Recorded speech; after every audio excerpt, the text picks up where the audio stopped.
जी, Bible से related मेरा एक और सवाल है। बिल्कुल, पूछिए। जैसे कि सर बचपन से मैं पढ़ता आया हूँ कि कुरान शरीफ में कि अल्लाह इब्राहिम के खुदा है। ओके। लेकिन जब मैंने बाइबल पढ़ा तो उसमें भी दिया गया है that God of the Bible जो है वो भी इब्राहिम के परमेश्वर है। जी। तो हम अल्लाह की इबादत करते हैं और अब गॉड ऑफ द बाइबल की इबादत करते हैं। तो मेरा सवाल ये है कि क्या वो दोनों एक हैं?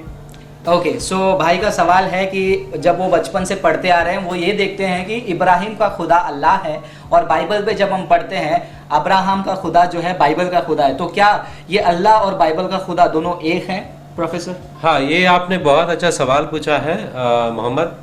इसका जवाब मैं देना चाहूँगा कि अगर हम कुरान पढ़ते हैं, कुरान में लिखा है कि 3 ऐसे किताबें पहले आ चुकी हैं, वो है तौरेत, जबूर और इंजील। तौरेत जो है वो मूसा को दिया गया है, जबूर जो है वो दाऊद को दिया गया है, और इंजील जो है वो ईसा को दिया गया है। तो यहाँ पर हम देखते हैं कि तौरेत पहला आया है कि नहीं मोहम्मद? जी जी तौरेत पहले आया है।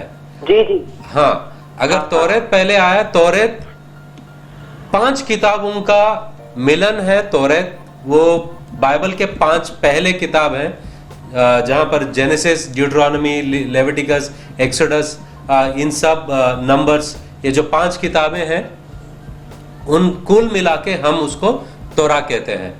और इन सारे जगहों पर हम देखते हैं कि कैसे खुदा ने अब्राहम को अपने पिता के घर से निकाला बाहर और उनको कैसे गाइड किया, उसके बारे में हम तौरेत में पढ़ते हैं। और बाइबल कहता है कि God is God of Abraham, Isaac and Jacob. परमेश्वर जो है वो इब्राहिम का, इसहाक का और याकूब का परमेश्वर है, खुदा है। अभी आपका सवाल जो है कि कुरान में भी लिखा है कि अल्लाह जो है वो इब्राहिम का खुदा है। क्या अल्लाह और बाइबल का खुदा एक है? तो मैं आपसे कहूंगा कि मैंने भी कुरान पढ़ा है, बचपन से कुरान पढ़ा है, अरबी में पढ़ा है और उर्दू में भी पढ़ा है। जब मैंने दोनों को करीब से देखा है, मैं नहीं समझता कि दोनों का जो खुदा एक है।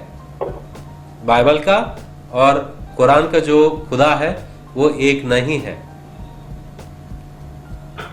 सुन रहे हो मोहम्मद? जी जी जी जी। हाँ, क्योंकि उनके दोनों के बीच में मैंने बहुत सारा अंतर देखा है। जो जैसे लोगों से व्यवहार करते हैं, उनका जो नेचर और कैरेक्टरिस्टिक्स है, उन दोनों में बहुत सा अंतर देखा हूं मैं। इसलिए मैं मानता हूं कि वो दोनों एक नहीं है। सर मैं आपसे एक बात कहना चाहता हूँ। उसके पहले भाई मोहम्मद, मैं आपको कुछ रेफरेंसेस देना चाहूंगा जो प्रोफेसर ने कहा था, ताकि आपको ऐसा नहीं लगे कि प्रोफेसर और भाई फ्रांसिस जो है अपने मन की बातों को बता रहे हैं। तो ये जो बाइबल का खुदा और कुरान का खुदा दोनों अलग अलग क्यों हैं, इसलिए मैं कह रहा हूं क्योंकि अगर आप सूरा 2 अध्याय में जाते हैं, सूरा 2 अध्याय आयत नंबर 106 में, वहां पर लिखा है कि अगर कोई नई आयतें आती है, नई कोई प्रकटीकरण आती है, तो उसको पुराने प्रकटीकरण के बदले और जो बेहतर है उसमें उसको चेंज कर दिया जाता है, जो उसको अरबिक में नस्ख कहा जाता है, चेंज करने के लिए। लेकिन अगर हम बाइबल में पढ़ते हैं याकूब के किताब 1 अध्याय 17 वचन में, वहां पर कहता है कि खुदा आजकल कभी भी नहीं बदलता है, गॉड नेवर चेंजेस, उनका वचन कभी नहीं बदलता है।